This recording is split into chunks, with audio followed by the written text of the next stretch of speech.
respecto al examen. Vamos a hacer la revisión el próximo miércoles, ahorita no alcancé a hacer la presentación.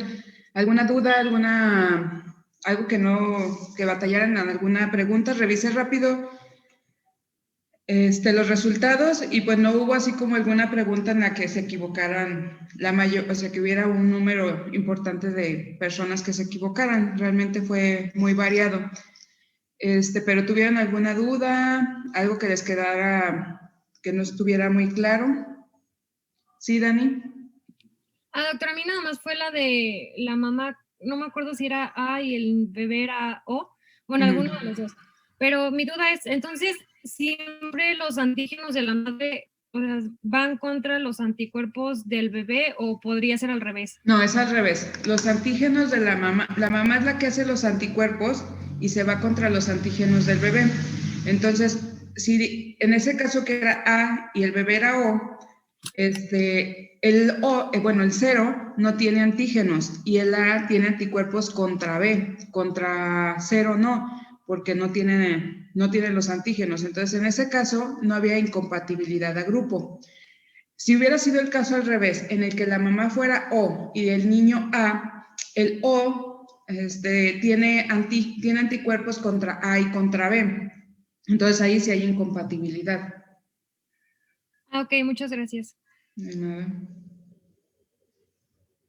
Y el A tiene anticuerpos contra B, entonces era el otro caso clínico en el que la mamá era A, el bebé era B y sí había incompatibilidad. Ahí sí había incompatibilidad porque el niño era B.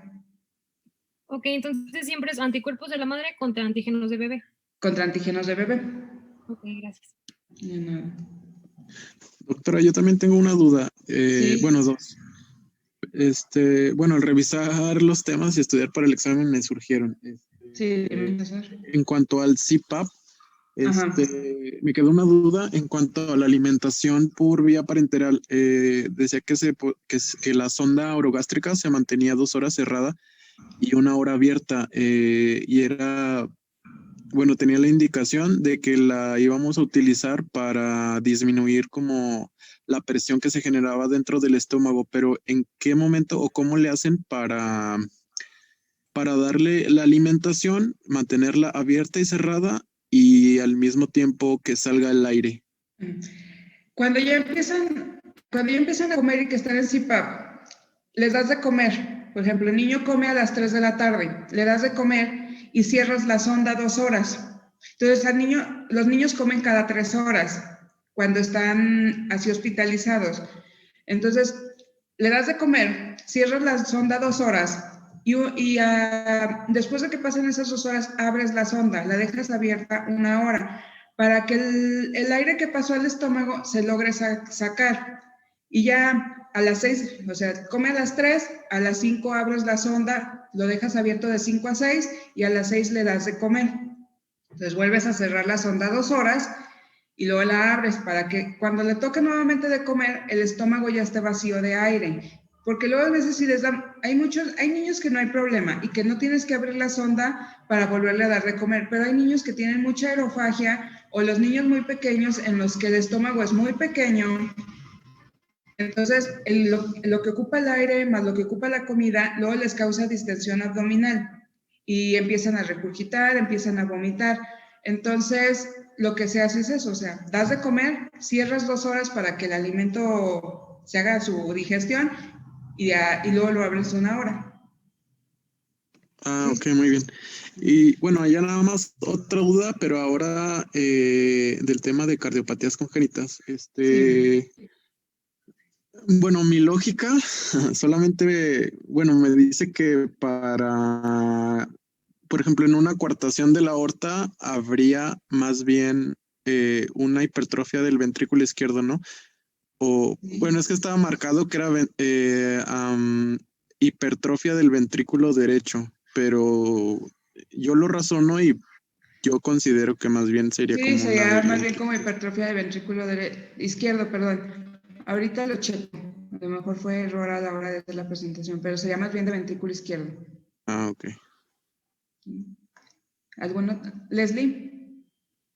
Sí, doctora, a mí me quedó duda en la de indicaciones del CIPAP, Ajá.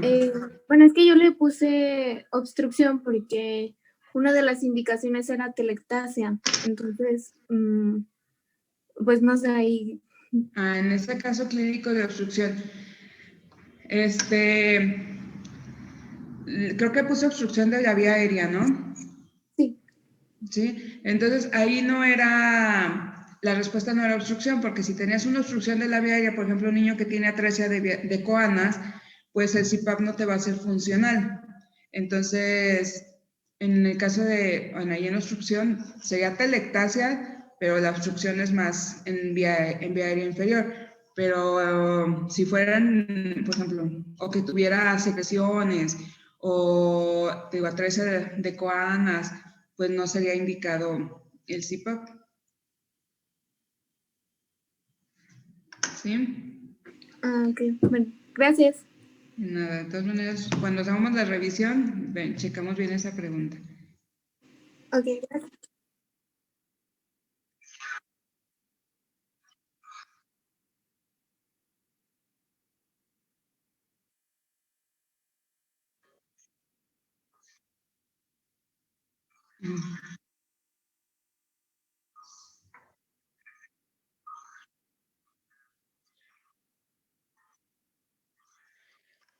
Como hay los dos, hay incompatibilidad de los dos grupos, el sistema fagocítico reticular empieza a absorber más rápido los anticuerpos. Entonces, el cuerpo se tiene que defender de alguna manera. Entonces, el cuerpo, como una respuesta a que hay esa incompatibilidad tanto a ABO como a RH, aumenta la eliminación de los anticuerpos para que no haya tanta hemólisis, y por eso se dice que el niño tiene una protección.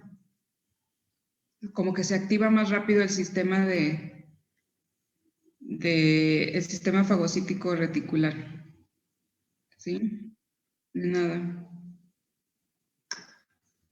¿Alguien más? Muy bien, entonces... Sí, doctora. A mí me quedó duda. Bueno, es que no entendí muy bien cómo fue lo de la incompatibilidad de los grupos ABC. ¿Cómo es la incompatibilidad? O sea, acuérdate que el O no tiene... Lo que va a hacer las reacciones... Va a detectar antígenos. Entonces, el O no tiene antígenos. Tiene la superficie de ese eritrocito está libre de antígenos.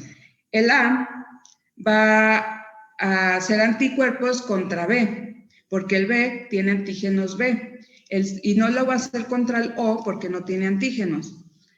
El B va a hacer antígenos contra A, igual no va a ser antígenos contra O. Entonces, si tenemos una mamá que es A, ella va a hacer anticuerpos contra B, contra el 0 no. Si tenemos una mamá que es B, ella va a hacer anticuerpos contra A y el 0 no, contra O no. Pero si tenemos una mamá que es O, ella va a hacer anticuerpos contra A y contra B, ¿sí? Entonces, una mamá que es O, tenemos que ver qué grupo de sangre es su bebé. Si es O, ahí no hay incompatibilidad, pero si su niño es A o B, o AB, va a haber incompatibilidad a grupo, porque la mamá hace anticuerpos contra A y contra B, ¿sí? Es que me confundí en el caso donde la mamá es, creo, A positivo y el producto es B positivo. Sí, porque el bebé los eritrocitos del bebé B positivo tienen antígenos B. Entonces, son diferentes a los A que tiene la mamá. Entonces, ahí hay incompatibilidad. Son diferentes grupos. Sí, ya entendí. ¿Sí? Gracias. De nada. ¿Alguien más? Muy bien, entonces seguimos con la clase de electrolitos. ¿Quedó claro cómo va a ser la corrección de la hiponatremia? ¿No hay duda? Bueno, va a quedar más claro cuando tengan las fórmulas. Realmente las fórmulas, pues ya uno ya se, bueno, aún así cuando vamos a hacer una corrección siempre se acaba. Yo tengo una libretita donde tengo anotadas todas mis fórmulas, todos mis cómo debo de corregir cada uno de los electrolitos, porque pues hay veces en las que se te puede ir alguno, más que nada estas constantes, luego de repente se pueden olvidar. Entonces hagan su libretita con todas sus fórmulas y así es más fácil, no es necesario que se las aprendan de memoria. Y cómo preparar la solución al 3%, para que ustedes le digan a la enfermera cómo la debe de preparar e iniciar un tratamiento, ¿sí? Entonces nada más acuérdense que la corrección, la mitad es para 8 horas y la otra mitad para 16 horas. Y la solución al 3% pues la utilizamos cuando el niño está convulsionando. Y siempre después de la solución al 3% hay que hacer nuestra corrección para 24 horas, ¿sí? Entonces vamos con el otro caso, el extremo, que es la hipernatremia. Es cuando tenemos un sodio por encima de 145 miliequivalentes por litro. Las manifestaciones se nos van a dar cuando tenemos un nivel mayor a 150 miliequivalentes y pues hay muchas causas. Una es la deshidratación hipernatremia, aumento de las pérdidas insensibles. Eso se va a presentar mucho en los prematuros extremos de peso bajo, retraso en el crecimiento intrauterino. Por eso es algo importante que les decimos, cuidar sus pérdidas de calor. Si están aumentadas nuestras pérdidas de calor, van a estar aumentadas nuestras pérdidas insensibles y ese niño se puede llegar a deshidratar. Y de ser un niño que tenía buen pronóstico, puede llegar a cambiar su pronóstico por una hipernatremia. 2 niños con humedad insuficiente, una diuresis osmótica, niños con asfixia o alguna alteración neurológica, hemorragias que desarrollan una diabetes insípida, encefalopatía hipoxicoisquémica, meningitis, hemorragia intracraneal severa, el aporte excesivo de sodio como el bicarbonato de sodio, transfusiones sanguíneas cuando se utiliza algún anticoagulante con citrato y más que nada si son paquetes ya un poco que ya tienen más días de haberse extraído. La hipernatremia, pues igual que la hiponatremia, los síntomas van a ser a nivel neurológico. Va a ser un niño que va a estar con hiperexcitabilidad, hiperreflexia, mioclonías, rigidez generalizada, puede llegar a presentar hasta crisis convulsivas y llegar a causar una hemorragia intracraneana. A lo mejor ese niño, la prematura no le causó la hemorragia, pero sí una hipernatremia. El tratamiento, pues es igual que la hiponatremia, tiene que ser una corrección más lenta, incluso la hipernatremia debe ser más lenta. Si la de hiponatremia la hacemos para 24 horas, la hipernatremia la vamos a corregir a 48 horas. Y aquí, no vamos a utilizar el sodio, sino vamos a ver cuánto déficit de agua tiene mi niño para empezar la corrección. La fórmula es 4 mililitros por el peso en kilos, menos el sodio reportado, menos el sodio deseado. Pero igual que la hiponatremia, lo máximo que puedo llegar a corregir en 48 horas son 10 miliequivalentes. Si yo corrijo más de 10 miliequivalentes, puedo llegar a causarle más daño al niño que la propia hipernatremia. Entonces la corrección va a ser para 48 horas. Lo vamos a hacer con una solución libre de sodio. Podemos hacerlo con lo que nos salga de los mililitros, ya vimos que es el déficit de agua. Los mililitros que nos salga es lo que vamos a corregir a 48 horas. Podemos preparar nuestra solución con 3/4 de solución glucosada del 5% y 1/4 de solución salina. O la mitad de... Otra manera de preparar nuestra agua que vamos a pasar es la mitad de solución glucosada al 5% y la mitad de agua bidestilada. Cualquiera de las dos. Esto, ¿cómo vamos a saber cuál utilizar?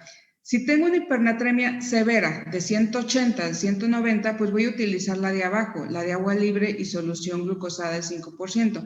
Pero si tengo una hipernatremia de 165, pues puedo utilizar la de arriba. Algo importante es que aunque yo tenga una hipernatremia, no le puedo quitar a ese niño el aporte de sodio. Tengo que dejar mis soluciones basales con su aporte de sodio de 2 o 3 miliequivalentes por kilo día y aparte hago mi corrección de agua libre. No puedo quitarle por completo el aporte a ese niño porque si no me va a bajar más rápido mi sodio y voy a tener más complicaciones. Entonces siempre dejen su aporte de sodio basal y hacen su corrección de agua libre. Vamos a hacer un ejemplo. Tenemos un niño de 32 semanas que pesa 1,500 y nos reportan un sodio de 175 miliequivalentes por litro. Vamos a sacar nuestro déficit de agua. Hacemos la sustitución de la fórmula de 4 por el peso 1.5 y voy a corregir 10. Entonces de 175 lo voy a llevar a 175. Haciendo esa sustitución de la fórmula, me sale que tengo que pasar 60 mililitros. Ese es mi déficit de agua, 60 mililitros. Y lo debo de pasar en 48 horas. Vamos a ver cómo se hace, cómo voy a dejarle esas indicaciones a la enfermera. Le voy a poner corrección de agua libre intravenosa para 48 horas. De 60, 3/4 partes, pues son 45 mililitros y 1/4 parte 15 de solución salina. Ya vemos que hay dos formas, entonces la mitad de solución glucosada, que son 30 mililitros, y la mitad de agua bidestilada, 30 mililitros. Esta es mi corrección de agua libre, así lo pongo, corrección de agua libre para 48 horas, 30 y 30 para pasar en 48 horas. Ya le pueden poner a ustedes ahí la velocidad o decirle a la enfermera que ella haga la división. O prepararlo con 3/4 de solución glucosada y 1/4 de solución salina, que serían 45 y 15 mililitros. ¿Dudas? Esta es un poco más sencilla y no hay tanto show de preparar. ¿Sí, Jorge? A mí sí me quedó una duda. Disculpe. Si quieres, habla Luis.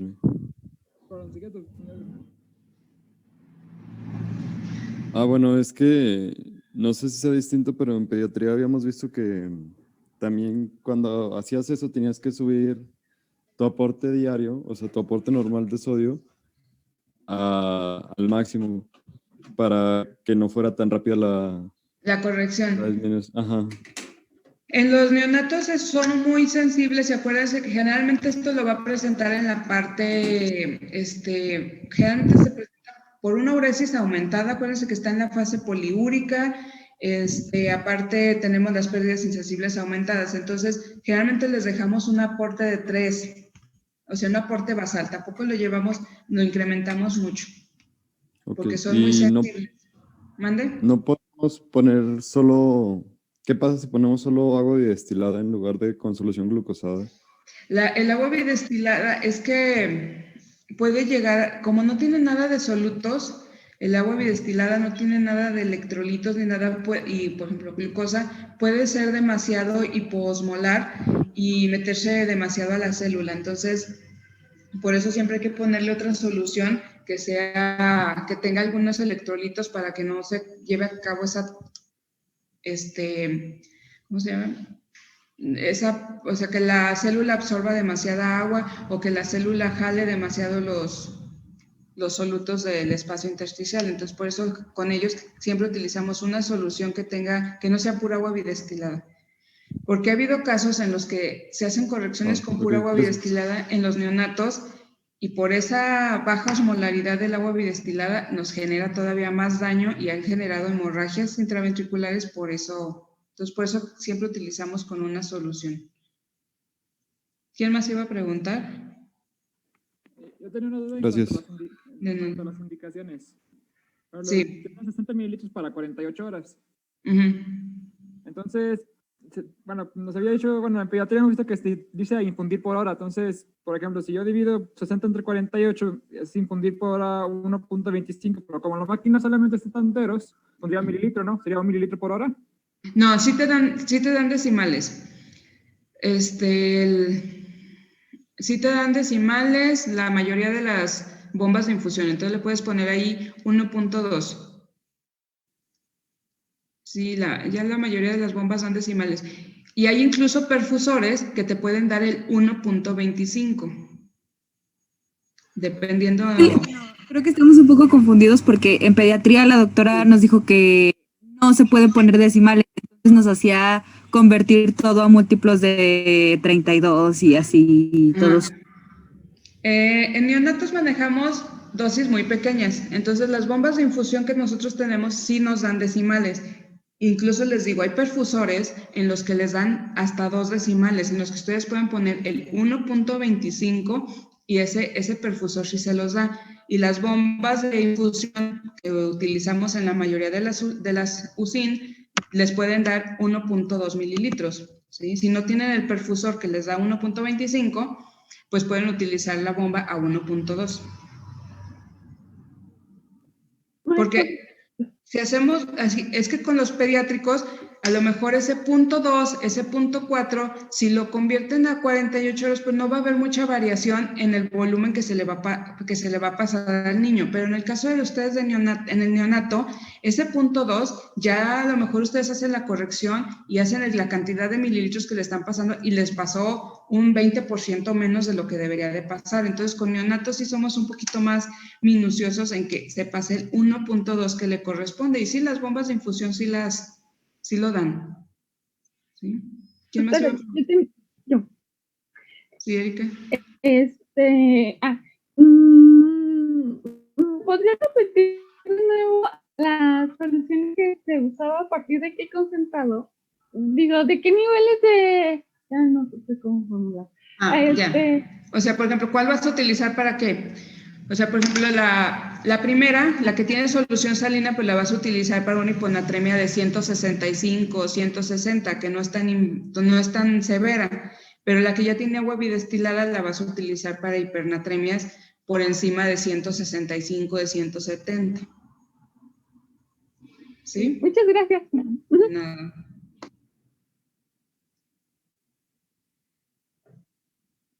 ¿Quedó claro? O sea, con el neonato incluso en las dosis de medicamentos y todo, somos un poquito más minuciosos y en pediatría podemos redondear más. En neonato sí tenemos que tener mucho cuidado con esos decimales. No les voy a decir que le dejen 4.45, o sea, le pueden poner a 4.5 y no va a haber mucha variación, pero sí, por ejemplo, no lo puedo redondear a 4 o irme hasta 5, porque ahí sí me va a cambiar mucho mi dosis, porque mis niños pesan 900 gramos, 1 kilo. No se puede comparar con un niño de 10 kilos en los que esos mililitros pues no le van a pasar nada, pero en el neonato sí. Entonces, por eso con ellos sí... Y las bombas de infusión sí dan fracciones. Entonces, ¿qué va a pasar si yo hago una mala corrección de electrolitos? Me puede generar una desmielinización osmótica secundaria a una corrección muy rápida de una hiponatremia. Si ustedes van a pasar demasiado sodio de una manera aguda a la célula, al organismo, ¿y cuál es su respuesta del organismo? Si tengo mucho sodio tengo mucho sodio en la circulación, en la sangre, ¿qué va a hacer? Va a sacar agua para poder compensar ese sodio y que no esté tan concentrado. Entonces va a ser una desmielinización osmótica. Son niños que de repente empiezan a mejorar neurológicamente y luego súbitamente presentan un deterioro, empiezan a convulsionar por esa desmielinización. ¿Y qué pasa si corrijo muy rápido una hipernatremia? O sea, le paso mucha agua, voy a causar edema cerebral. Es lo mismo. El cuerpo dice, tengo demasiada agua en la sangre y ella lo jala para intentar compensar ese cambio de volumen y me causa un edema cerebral. Por eso debe de ser lenta la corrección, no más de 10 a 12 en la hiponatremia y de 10 en la hipernatremia. ¿Quedó claro? De sodio. Muy bien, entonces seguimos con el potasio. El potasio es el principal electrolito intracelular, sus niveles van de 3.5 a 6, con ellos somos un poquito más, no tan estrictos como en pediatría, que a lo mejor marcan como límite 4.5 o 5. Con los neonatos los podemos hacer hasta 6 porque muchos niños tienen dificultad para extraer la muestra, entonces puede haber un poquito de hemólisis y por eso se amplía el margen de normalidad del potasio. Los requerimientos van de 1 a 3 miliequivalentes por kilo día, igual que el sodio, se inicia hasta las 48-72 horas de vida extrauterina, el aporte de potasio. Y pues una hipocalemia o hipopotasemia, como ustedes lo quieran llamar, es un potasio sérico por debajo de 3.5 miliequivalentes por litro. Las causas pueden ser un aporte bajo, una excreción aumentada, en los casos de uso de diuréticos. La anfotericina B no la utilizamos mucho en los neonatos, pero como la habrán visto en pediatría, es un medicamento que se utiliza mucho más en oncología y en ellos sí les causa una tubulopatía y sí pierden mucho potasio. En el neonato no es tan frecuente que se utilice la anfotericina B, gentamicina, la diarrea, los niños que tienen intolerancia a la proteína de la leche de vaca que tienen diarrea, o los niños que tienen una yeyunostomía, ileostomía de alto gasto, o cuando hay algún cambio de fórmula en esos niños y empiezan con diarrea, sonda orogástrica con gasto aumentado, hipercalcemia, defectos de los túbulos renales, la alcalosis metabólica y el tratamiento con insulina. Pues en el caso del potasio, pues las repercusiones van a ser a nivel electrocardiográfico, a nivel del corazón, de 3 a 3.5 puede llegar a ser asintomático, de 2.5 a 3 va a haber aplanamiento de la onda T y depresión del segmento ST, y menor de 2.5 va a haber una onda P prominente, la T se va a aplanar, se va a prolongar el PR, va a haber un ensanchamiento del QRS, los niños pueden llegar a tener ilio, debilidad muscular, distensión abdominal y alteraciones en el estado de alerta. Generalmente aquí vemos la T. Si nuestra T está aplanada y nuestra P está aumentada, pues sí, es una hipocalemia con repercusión electrocardiográfica y hay que hacer una corrección. El tratamiento, pues hay que buscar la causa. Si es una diuresis osmótica y si tenemos diurético, pues a lo mejor disminuir la dosis.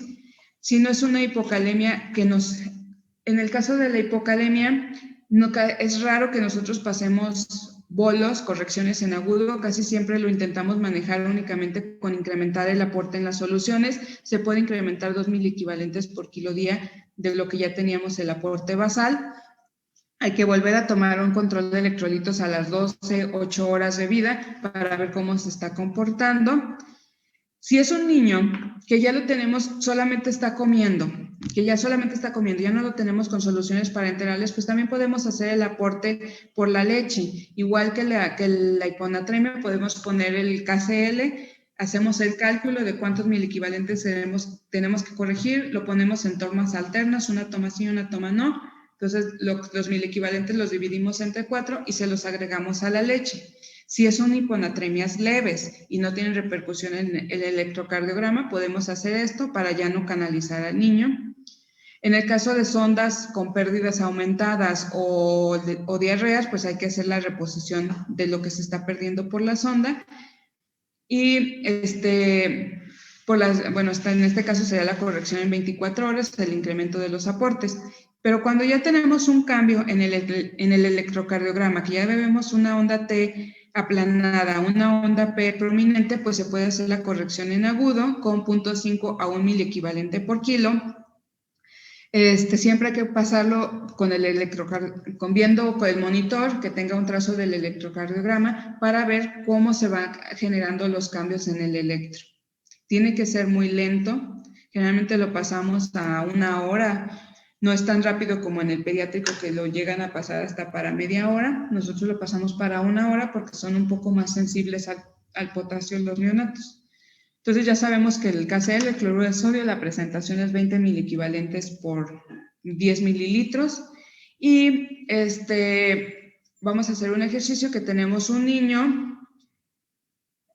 que pesa 2 kilos, tenemos un potasio de 2 miliequivalentes por litro y ya tiene una ausencia de onda T en el trazo del electrocardiograma. Entonces, en este caso se tiene que hacer una corrección en agudo. La corrección de 0.5 miliequivalentes por kilo la vamos a hacer a 1 por 2, tenemos que corregir 2 miliequivalentes. Ya sabemos que la presentación de KCl son 20 miliequivalentes en 10 mililitros, entonces necesitamos 1 mililitro de KCl para hacer esa corrección. ¿Cómo podemos hacer la corrección? Ya sabemos que el KCl pues es un electrolito que viene muy hiperosmolar y que nos puede causar flebitis. Entonces no lo podemos pasar directamente hacia la vena, siempre tiene que ser diluido. Nosotros utilizamos una concentración de 120 a 180 miliequivalentes por litro. O sea, es a lo que lo puedo pasar, que nada más es una regla de 3. Si yo voy a pasar 2 miliequivalentes en el caso de este niño, voy a tenerlo que diluir en 16.6 mililitros generalmente es de solución salina. Acuérdense que el potasio, bueno, la insulina mete el potasio a la célula. Entonces, si yo le pongo solución glucosada para hacer mi corrección de potasio, me va a estimular la insulina, me va a estimular la producción de insulina. Entonces, ¿qué va a hacer? Va a producir insulina el cuerpo y me va a meter el potasio. Entonces, la corrección que yo estoy haciendo, pues no me va a ser muy eficaz. Entonces, por eso tengo que corregir, hacer mi preparado con solución salina para que no me estimule tanta insulina y no lo meta a la célula. Entonces, si yo tengo que corregir 2.000 equivalentes, ya vimos que es 1 mililitro, pero mi concentración debe de quedar a 120 mil equivalentes en 1 litro. Necesito 16 mililitros, 16.6 mililitros de solución salina para que me quede y se pueda pasar por una vía periférica o incluso por un catéter central. Entonces voy a hacer mis indicaciones de KCl 1 mililitro más solución salina 16.6 mililitros para pasar en 1 hora. ¿Con qué voy a utilizar? Si vemos el margen es de 120 a 180. Va a depender de cómo voy a pasarlo. Si lo voy a pasar por una vena periférica, pues voy a utilizar la menor concentración de 120. Pero si yo ya tengo un catéter central, puedo utilizar la más concentrada. Puedo utilizar la más concentrada de 180 miliequivalentes por litro. ¿Sí? ¿Alguna duda de hipocalemia, de cómo hacer la concentración? ¿Sí? Tengo 2 dudas. Una desde el inicio. ¿A los niños que están en el using sí se le pone solución de base? Sí. Bueno, mi otra duda respecto a la solución de base. Bueno, dice que si metemos glucosa y estimula la insulina y se mete el potasio, ya no va a hacer efecto. Entonces... No, pero en el caso de las soluciones de base, nunca puedes quitar a tu niño el aporte de glucosa. Siempre tienes que tener un aporte de glucosa basal. Ya sabemos que lo va a tener, pero no meterle más glucosa de lo basal. Sí, es a lo que me refiero. O sea, ya sé que vamos a tener nuestra solución glucosada, nuestra mezcla con solución glucosada, o vamos a tener nuestra NPT que tiene glucosada al 50. Sí, eso no se lo podemos quitar al niño, porque acuérdense que el cerebro se alimenta únicamente de glucosa. Entonces, no le podemos dejar a ese niño con glucosa 0. Entonces, sí vamos a tener nuestro aporte de glucosa por las soluciones, pero que mi corrección de potasio sea con solución salina. ¿Sí? Gracias, maestro. Nada. ¿Alguien más? Muy bien. Entonces vamos con el otro lado, que es la hipercalemia, que es un potasio sérico mayor a 6 miliequivalentes por litro, moderado si es de 6.5 a 7.5 y severo mayor a 7.5. Puede haber falsos positivos si estamos tomando las muestras de talón. Muchas veces utilizamos los capilares y ya algunos gasómetros nos dan electrolitos. Entonces, si esa muestra de gasometría la utilizamos, la sacamos por capilar, por punción en el talón, puede estar un poco hemolizada y que ese potasio no sea real. O si utilizamos agujas muy pequeñas, también se pueden llegar a hemolizar.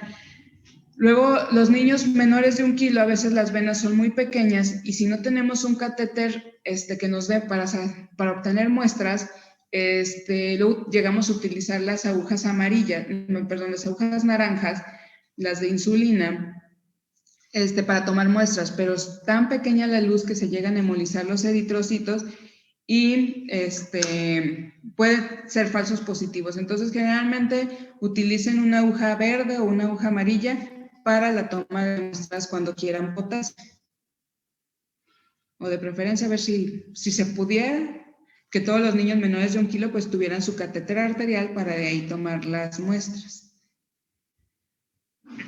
Entonces, las causas va a ser una disminución en la eliminación del potasio como una falla renal aguda. Los niños con hiperplasia suprarrenal congénita, pues ya lo hemos visto en varias ocasiones, que hacen hiponatremia, hipercalemia, hipoglucemia. Medicamentos como el captopril, que es raro que lo utilicemos en neonatos, pero pues se llega a utilizar cuando tenemos algunas cardiopatías o niños con hipertensión arterial que no se controlan con algún otro medicamento. Inmadurez renal en los recién nacidos prematuros extremos, incremento de la carga de potasio, la hemólisis, Son niños que tienen anemia hemolítica, hemorragia intraventricular, los niños con alguna lesión asociada a la vía de nacimiento como hematomas, y transfusión sanguínea con sangre de más de 4 días de extracción. De hecho, ya los bancos de sangre ya saben y ellos te buscan la sangre que tenga menos antigüedad para los recién nacidos. Por lo mismo de que tienen, o sea, que les cuesta un poco de trabajo manejar los electrolitos y ya para no tener estos problemas, ya nos cruzan siempre la sangre menos antigua cuando son recién nacidos. Exceso de administración de potasio, redistribución del potasio en la acidosis metabólica y el uso de digoxina. ¿Se acuerdan que en el caso de la hipocalemia era la alcalosis metabólica? En la hipercalemia, la acidosis metabólica. Doctora. Sí. Yo tenía una duda. Entonces, todos los pacientes con hiperbilirubinemia no conjugada o indirecta, todos o la mayoría también van a tener hiperpotasemia. No, porque muchas veces no son por hemólisis, ¿sí? Si te fijas, aun cuando sea una anemia fisiológica, pues es por la vida media de baja del eritrocito, pero, no te generan hemólisis, o sea, no te aumentan el potasio. Pero en el caso de un niño que tiene una anemia hemolítica por paso de anticuerpos, por ejemplo, una incompetencia de RH, incompatibilidad de RH o ABO, sí tenemos que vigilar un poquito más el potasio. Ok, gracias. De nada. Entonces, en la hipercalemia, pues va a ser al contrario de los cambios electrocardiográficos que presentábamos en la hipo. Aquí la onda P es la que se nos va a aplanar y la onda T se va a hacer picuda, se va a ir incrementando de tamaño según va incrementando el potasio. Va a haber estrechez del QRS y puede llegar a presentar hasta fibrilación ventricular. Entonces, lo que generalmente vigilamos son la onda P y la onda T. El tratamiento, pues lo primero que tenemos que hacer es retirar por completo el aporte de potasio. En este caso, en el potasio sí es válido retirar el aporte de potasio. Lo retiramos, dejamos cero. Si tenemos nutrición parenteral y tiene aporte de potasio, mejor que retiramos la nutrición y pasemos una solución de base y sin potasio. Lo primero que vamos a utilizar es diurético, furosemide, 1 miligramo por kilo dosis. Después vamos a utilizar soluciones polarizantes. Las soluciones polarizantes las hacemos con insulina. Vamos a preparar la insulina de acción rápida, 1 unidad por kilo, pero aquí vamos a utilizar solución glucosada al 10%. ¿Por qué? Porque no quiero que me cause, lo que quiero hacer es que me baje el potasio, pero no que me cause una hipoglucemia. Entonces debo de ponerle la cantidad de glucosa necesaria para que estas unidades de insulina me metabolizan, ¿sí? Entonces, una unidad de insulina me metaboliza 3 gramos de glucosa. Entonces, yo tengo que poner 1 unidad de insulina y 3 gramos de glucosa para que esa insulina me metabolice la glucosa que yo le estoy pasando y no me vaya a causar una hipoglucemia en ese niño. Entonces, por eso, cuando estamos corrigiendo una hipercalemia, tenemos que utilizar insulina de acción rápida con glucosada al 10%. Que son 5 mililitros por kilo. Ya con esos 5 mililitros por kilo con glucosada al 10 es los 3 gramos de glucosa que metabolizan esta insulina. Esta se va a pasar rápido para 1 hora. Y les digo, la acción de la insulina es desplazar el potasio de la circulación a la sangre. Otra opción es el salbutamol, pero el salbutamol debe de ser intravenoso, de 4 microgramos por kilo, diluido en 5 mililitros de solución inyectable para pasar en 30 minutos. El salbutamol IV en muchos hospitales no está disponible. La verdad es que ya cuando tenemos hipercalemias severas que no responden a la solución polarizante, que no bajan a pesar del uso de diuréticos, pues les llegamos a pasar spray, el salbutamol en spray para intentar disminuir, pero realmente no tiene muchos efectos, o sea, no tiene el efecto deseado como el IV. La tercera opción es el bicarbonato de sodio, de 2 a 3 miliequivalentes por kilo, para pasar en 1 hora, siempre hay que pasarlo diluido. Entonces, estos son los medicamentos que me van a meter el potasio a la célula. En el caso del gluconato de calcio, no me va a meter el potasio a la célula. Su función va a ser estabilizar mi membrana del miocardiocito. Entonces, esto es para que no me vaya a causar el potasio no me vaya a causar un paro cardíaco por la hipercalemia. Entonces, siempre, junto con todos estos medicamentos, ponemos siempre el gluconato de calcio, bolos de 100 a 200 miligramos por kilo IV, y lo pasamos en 5 a 10 minutos, siempre con su monitor del electrocardiograma, porque también el calcio nos causa alteraciones electrocardiográficas, entonces siempre vigilando que no nos vaya a hacer algún cambio. Si todo lo demás no funcionó, podemos utilizar las resinas de intercambio catiónico, que es el sulfato de poliesterano cálcico. Se puede hacer por enemas o vía oral. Estos medicamentos no están disponibles en todos los hospitales y generalmente los tienen en centros donde atienden a mucho paciente renal, que son los que tienen mayor riesgo de hacer hipercalemia, pero así en cualquier hospital no los hay. Si todo lo demás falló, pues hay que utilizar la diálisis peritoneal. ¿Por qué les pongo solo diálisis peritoneal? Realmente hemodiálisis es rarísimo que se utilice en un recién nacido, mucho menos en un prematuro extremo. No hay filtros para poderlo conectar a la máquina de hemodiálisis. Apenas están empezando a hacer los filtros para prematuros menores de 2 kilos, pero realmente apenas están en investigación. Hay una máquina en Italia, una máquina en Inglaterra que la están empezando a utilizar, pero todavía no sacan ya así a la venta al público para empezar con hemodiálisis en prematuros extremos. No hay filtros, no hay catéter Mahurkar para esos niños tan pequeñitos. ¿Dudas de hipercalemia y de potasio? Entonces seguimos con el calcio. El calcio pues es un catión extracelular, se acumula durante el tercer trimestre, por lo tanto los prematuros extremos van a tener una hipocalcemia secundaria a su baja reserva, se absorbe a nivel intestinal gracias a la vitamina D y los niveles, pues como les digo, va a depender de la edad gestacional. Los requerimientos normales, basales que debemos de dejar en un niño es de 100 a 200 miligramos por kilo día. Hay una hipocalcemia neonatal temprana que se presenta en las 72 horas de vida y una hipocalcemia neonatal tardía que se puede presentar después de los 7 días de vida. Hay valores de referencia normal de hipocalcemia. En un niño de término se define hipocalcemia con un nivel sérico menor a 8, en los pretérminos de 7 y en los pretérminos extremos de 6. Por lo mismo que les comento de los niveles del que se acumula o se hacen los depósitos en el último trimestre. Otra manera de verlo es con el calcio iónico. El calcio iónico nos lo reportan los gasómetros y lo normal es que sea de 0.9 a 1.1 milimol por litro.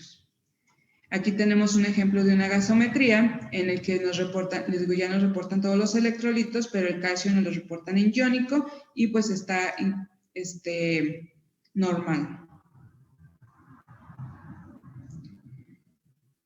Ya sabemos que el calcio pues va unido a proteínas para su circulación. Entonces, siempre que tenemos una hipocalcemia debemos hacer una corrección de calcio con albúmina. Si la albúmina está baja, puede ser una falsa hipocalcemia, secundaria a esta hipoalbuminemia. Entonces, tenemos que hacer una corrección de calcio con albúmina para ver cuál es el valor real del calcio, que es 4 menos albúmina por 0.8 más el calcio sérico. Entonces aquí tenemos un ejemplo de un recién nacido de 32 semanas con un calcio de 6.5, pero tenemos una albúmina de 2. Hacemos la fórmula que es 4 menos 2 por 0.8, que es la constante, más 6.1, y nos da un valor de calcio de 8.1. Si vemos para un recién nacido pretérmino, es menor a 7, entonces este niño tiene una falsa hipocalcemia. Entonces tiene un calcio corregido con albúmina de 8.1. Entonces, ¿qué vamos a hacer? No tenemos que pasar una corrección, solamente mantener su aporte basal en este niño. Cuando se recupere la albúmina, me va a incrementar el calcio sérico. pero a lo mejor si le tomamos una gasometría a este niño y vemos el calcio iónico, que es el que no está unido a proteínas, a lo mejor va a estar normal. Las causas de hipocalcemia. La hipocalcemia neonatal temprana pues está relacionada con la prematuridad, la asfixia perinatal, retraso en el crecimiento intrauterino.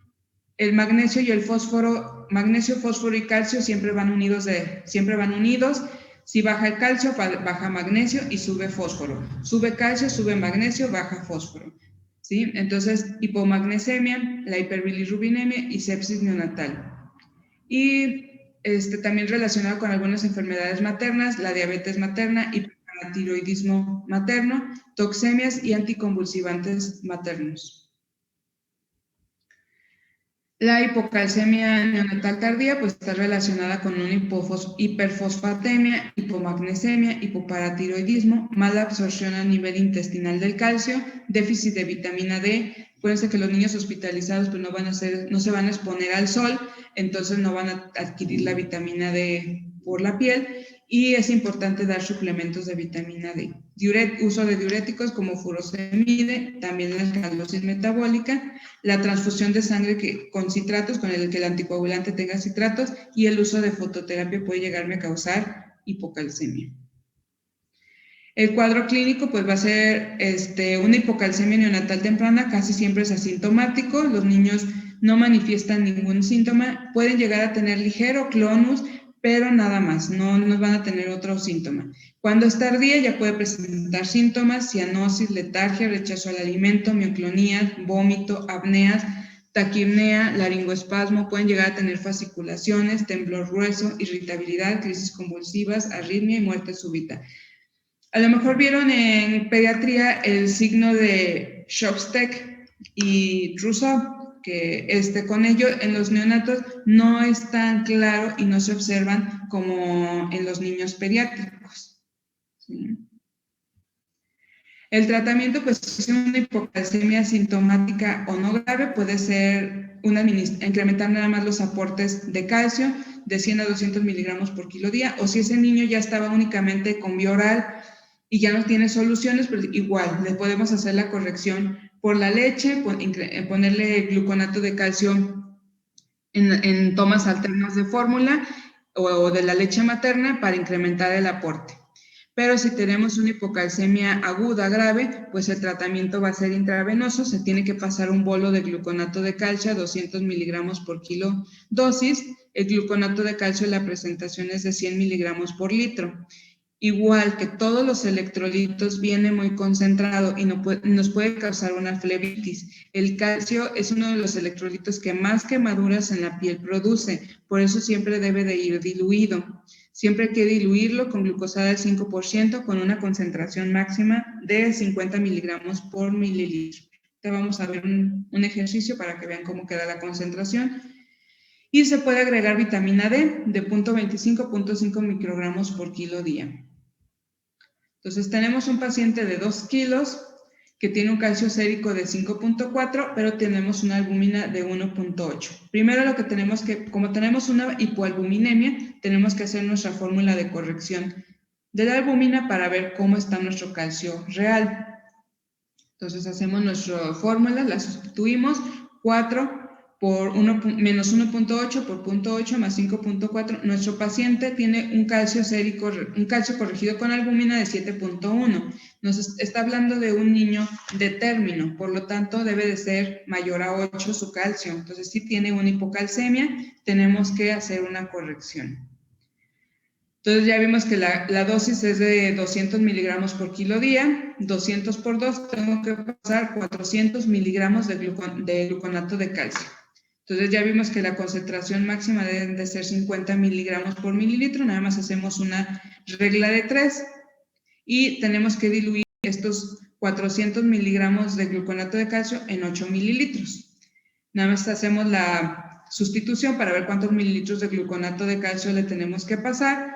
Si tenemos 100 miligramos por mililitro, pues le tenemos que pasar 4 mililitros de gluconato de calcio. Entonces la indicación la pondríamos gluconato de calcio, 4 mililitros, más solución glucosada del 5%, 8 mililitros, para pasar en 60 minutos. También el calcio me causa alteraciones en el electrocardiograma, por lo que debe de pasar siempre con su monitor para ver que no haya cambios en el electro. ¿Dudas de hipocalcemia?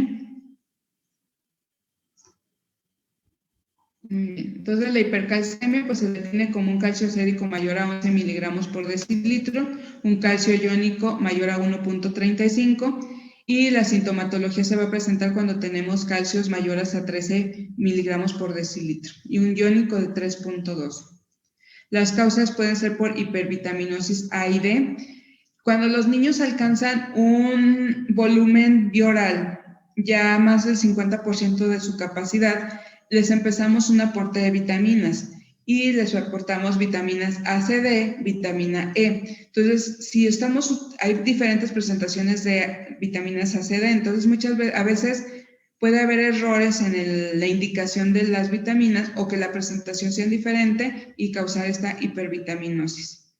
Hiperparatiroidismo congénito, hipotiroidismo, uso de diuréticos tiacídicos, eso los utilizamos en los niños con displasia broncopulmonar, enfermedad pulmonar crónica, entonces por eso hay que estarlos monitorizando sus electrolitos, aun cuando ya no tengan soluciones. Metabolismo normal de la vitamina D, necrosis grasa subcutánea, hipercalcemia materna, hipofosfatemia, rabdomiólisis en fase de recuperación, hipercalcemia, hipocalciuria familiar, hipofosfatemia severa infantil y los pacientes que entran a ECMO, a circulación extracorpórea.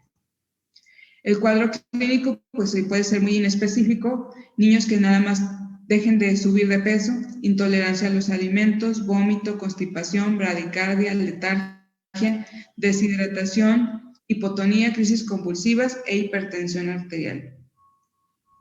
Pues el tratamiento primero hay que enfocarnos a la causa, ver el aporte que le estamos dando en las soluciones, en la nutrición parenteral, que no estemos ya a lo mejor excediéndonos y que tengamos que bajar ese aporte. La hipercalcemia grave, pues hay que hacer una hiperhidratación, considerar paso de cargas de 10 a 20 mililitros por kilo para aumentar la uresis y para diluir un poco ese calcio sérico. Administrar furosemide de 1 a 2 miligramos por kilo dosis, utilizar calcitonina de 1 a 5 unidades por kilo día, prednisona y bisfosfonatos. Pues el solendronato lo tenemos IV, está disponible en la mayoría de los hospitales, si fuera una hipocalcemia grave, severa, que ya nos estuviera dando síntomas clínicos.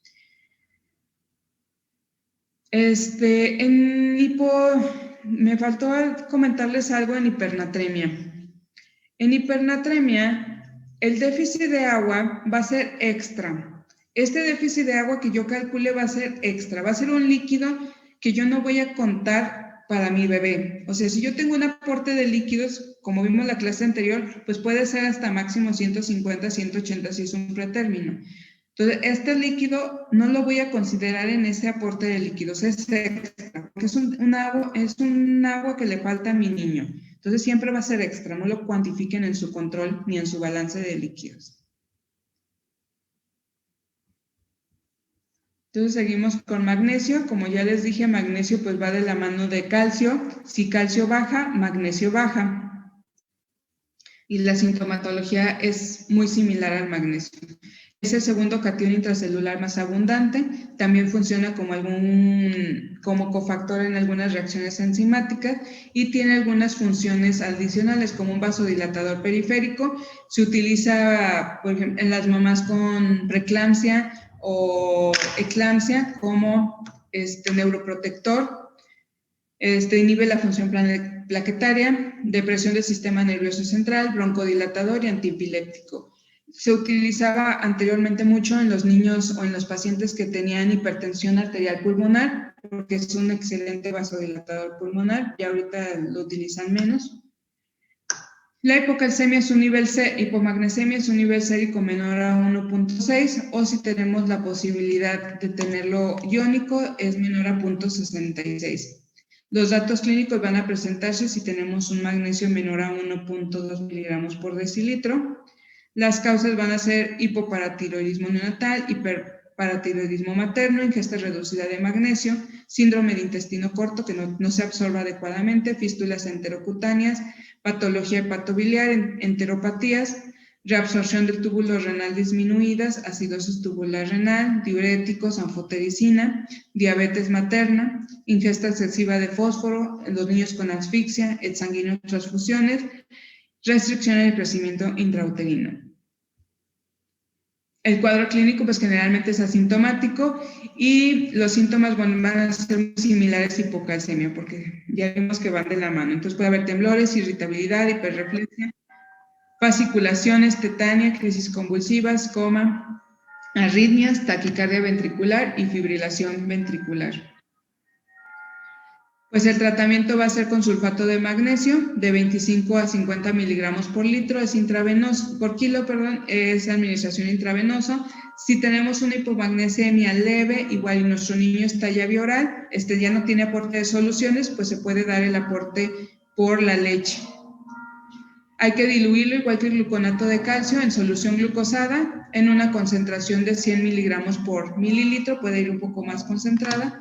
Y la presentación de sulfato de magnesio es de 100 miligramos por mililitro.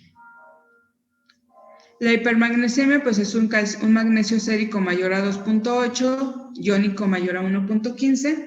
Las causas son un exceso de magnesio en la dieta o parenteral, terapia materna con sulfato de magnesio, preeclampsia, tocolíticos, falla renal oligúrica, asfixia y prematurez. Esos niños en el que llegaron por una amenaza de parto pretérmino y estuvieron utilizando sulfato de magnesio como tocolítico, o las mamás que tienen preeclampsia, eclampsia, siempre pregunten al ginecólogo si utilizaban sulfato de magnesio como neuroprotector o parte de como vasodilatador cuando tuvieron eclampsia o a las hipertensas de difícil control, siempre preguntar al ginecólogo si no le pasaron bolos, más si le pasaron cargas de 4 gramos de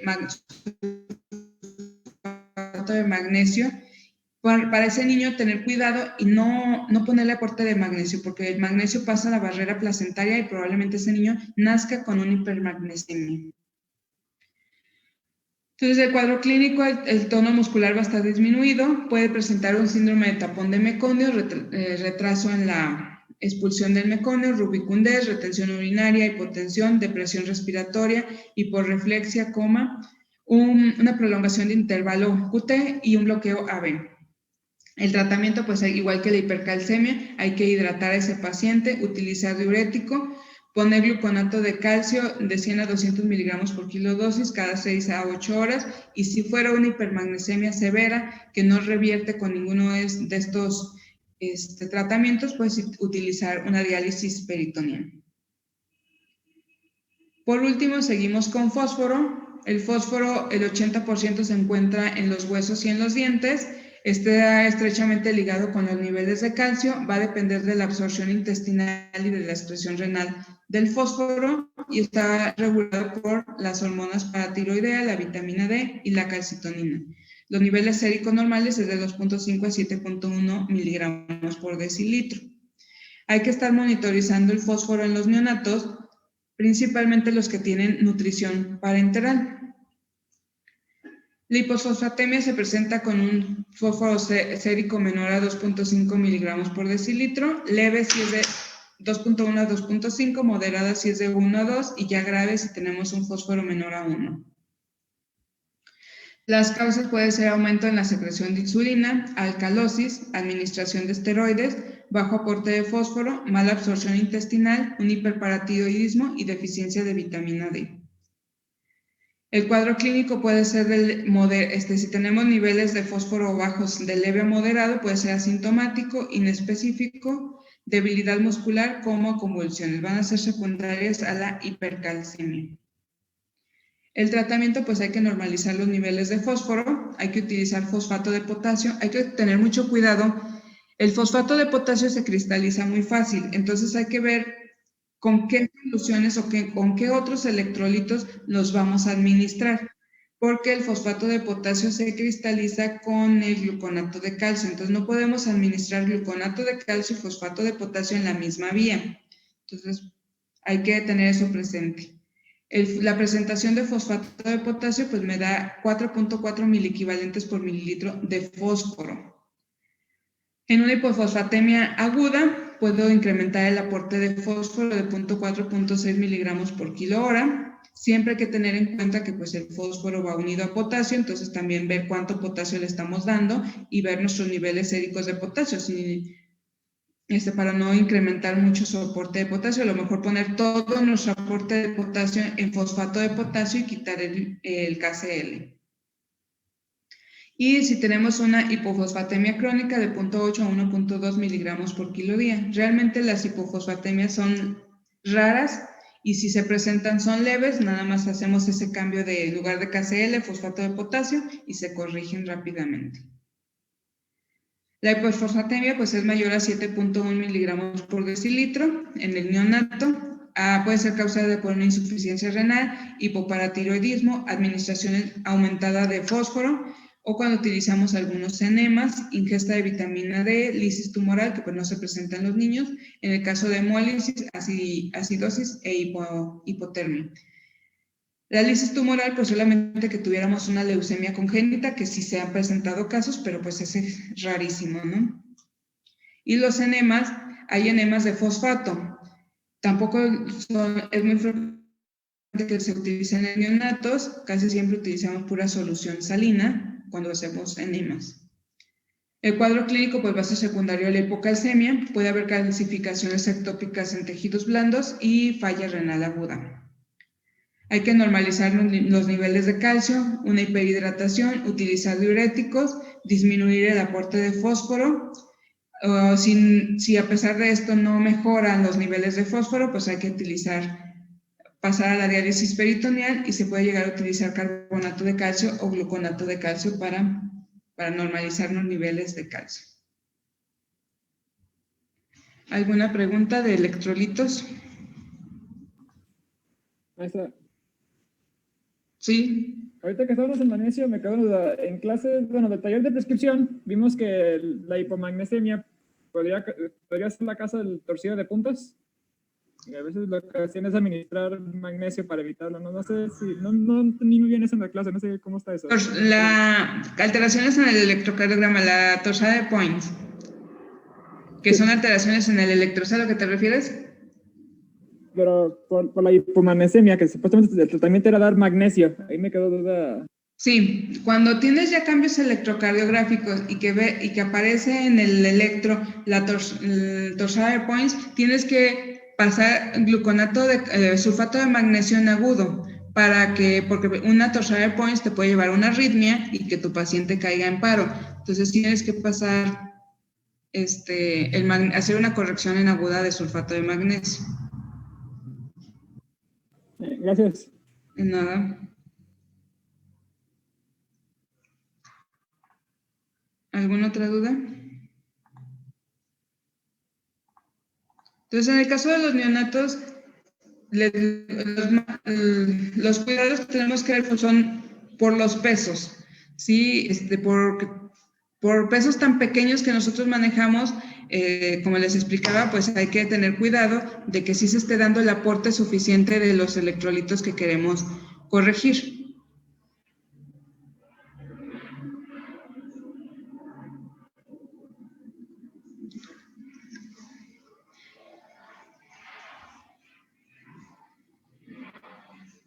Entonces vamos a empezar la siguiente unidad, que es, bueno, ya acabamos líquidos y electrolitos, ya acabamos alteraciones metabólicas, ¿cómo se llama?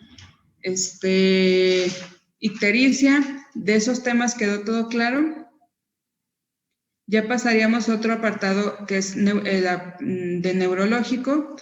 Vamos a empezar con la asfixia perinatal, que debimos de haber visto junto con la reanimación neonatal, pero yo se los voy a poner junto con neurológico.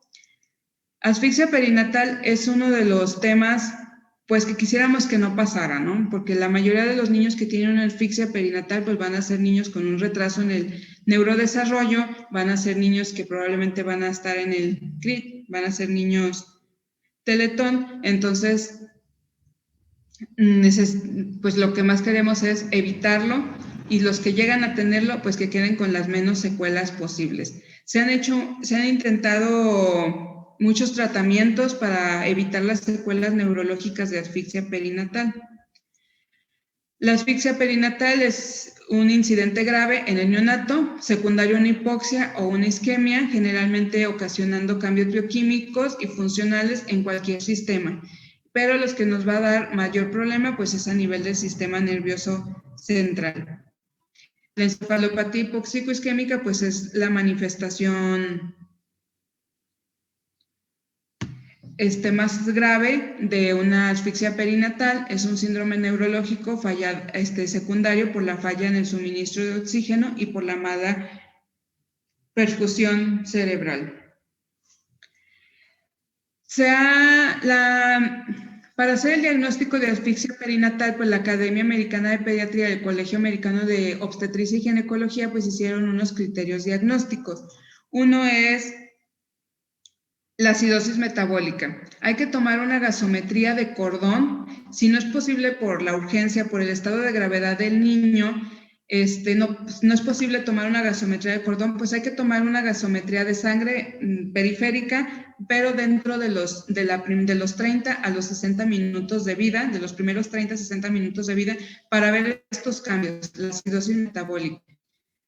Si tiene un pH menor a 7, y un déficit de base mayor a menos 10 o menos 14 o menos 16, dependiendo de la literatura que ustedes lean, pero de acuerdo a las guías de práctica clínica, pues ellos marcan menos de menos 10. También tener un Apgar a los 5 minutos que persista menor o igual a 3, que tenga alteraciones neurológicas, que tenga datos de encefalopatía hipóxico-isquémica y de falla orgánica múltiple. Si presenta alguno de estos datos, el niño tiene diagnóstico de asfixia perinatal. Pues la asfixia perinatal, incidencias de 0.2 a 0.4% de los recién nacidos. Es una de las principales causas de muertes en el periodo neonatal. La OMS dice que cada año sobreviven 1 millón de niños con asfixia y que de estos quedan con secuelas desde una parálisis cerebral infantil, una encefalopatía fija severa, que es lo más severo que puede llegar a presentar, o niños que tengan nada más problemas de aprendizaje, problemas del desarrollo físico y mental.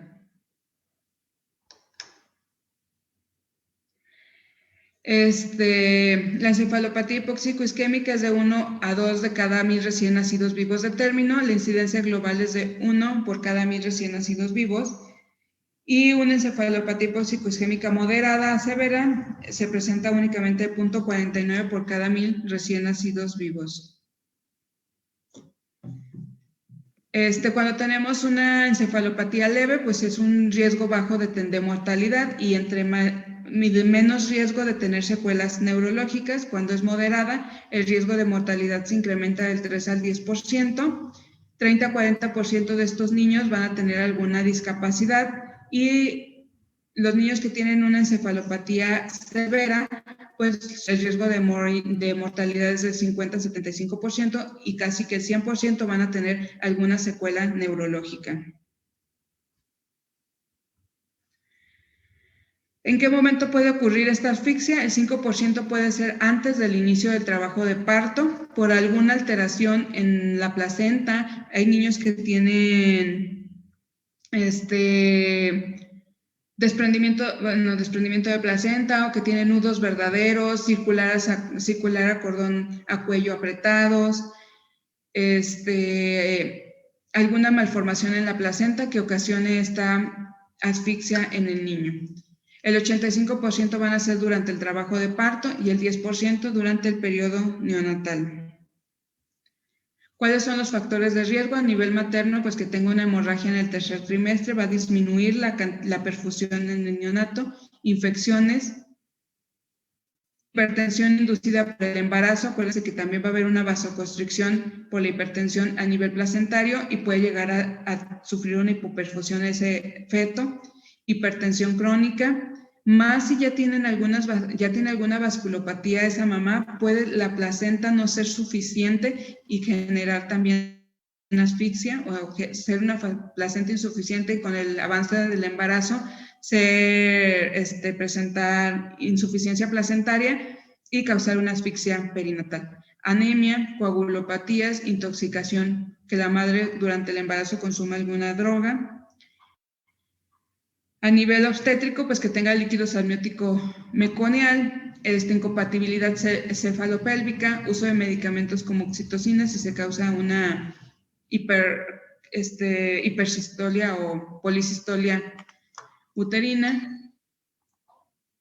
Trabajo de parto prolongado o precipitado, parto instrumentado, ruptura prematura de membranas, los niños con oligohidramnios o polihidramnios. Anomalías en el cordón, como les digo, circular a cordón a cuello, irreductibles, que cuando sale la placenta no es posible desenredar el cordón, o prolapsos de cordón, placenta previa, desprendimiento prematuro de placenta norma inserta, alteraciones en la contractilidad uterina, hipotonía, hipertonía y alteraciones anatómicas en el útero bicorne, en donde va a tener el niño menos espacio para desarrollarse y puede generar alguna complicación. Alteraciones en la frecuencia cardíaca fetal, los niños que tienen bradicardia, pues es una urgencia, pero también las taquicardias quiere decir que el niño está teniendo algún sufrimiento fetal, algo está mal y se tiene que interrumpir el embarazo. No se diga las arritmias, que la mamá perciba que el niño se mueve menos que los días anteriores, retardo en el crecimiento intrauterino, la prematurez, bajo peso, macrosomía fetal, los niños postérmino y los que tienen alguna malformación congénita asociada, los embarazos múltiples. ¿Qué es lo que pasa? Va a haber una interrupción en la circulación sanguínea umbilical. Algo pasa que no llega al bebé suficiente oxígeno. Ya sea que el problema sea a nivel placentario, en el que no hay un adecuado intercambio de gases, que la sangre que llega a la placenta pues sea insuficiente o inadecuado, deficiente oxigenación materna, las mamás con alguna cardiopatía o alguna enfermedad pulmonar en el que ya desde la oxigenación materna está alterada, pues todavía la oxigenación fetal todavía va a ser menor. Transición neonatal anormal, que esos niños que no tienen una transición adecuada, que persisten hipoxémicos, tienen el riesgo de sufrir lesión hipoxia. Cuando un niño sufre una hipoxia, sufre una asfixia, pues van a haber varias fases para que se genere el daño neurológico. Lo que primero va a causar es que se produce la agresión. Hay una alteración que lo que pasó, nosotros lo llamamos el evento centinela, lo que desencadenó la hipoxia, todo aquello, ya vimos las muchas causas que pueden desencadenar, entonces primero es el evento hipóxico. ¿Qué va a pasar? Va a haber una alteración en las células, va a haber una agresión, las células van a tener una desporalización anormal y va a haber un fracaso energético primario, en el que por esa hipoxia va a bajar la glucosa, va a bajar el ATP y van a bajar la fosfocreatina. Entonces baja todos los aportes energéticos, va a haber acumulación de lactato y de fosfato inorgánico y eso nos lleva a un daño celular primario, ¿sí? Entonces cuando hay hipoxia, hay mala perfusión y se genera la fase primaria. Después entra en un periodo de ventana terapéutica en el que al baja sus requerimientos energéticos el bebé y es el momento en el que nosotros podemos llegar a recuperar esas neuronas. Si algunas neuronas en la agresión primaria de hipoxia no se alteraron en esta ventana terapéutica que son de 6 a 8 horas, en donde los requerimientos energéticos bajan, nosotros podemos ahí iniciar el tratamiento para prevenir la asfixia, para prevenir la encefalopatía hipóxico-isquémica, es el momento adecuado. Pero después, aquí va a empezar una etapa de reperfusión en el que podemos empezar a recuperar esas neuronas que estaban a lo mejor en etapa, todavía no desencadenaban la apoptosis y que están en una etapa, ahora sí que de latencia, en el que todavía no desencadena la apoptosis y que se pueden llegar a recuperar.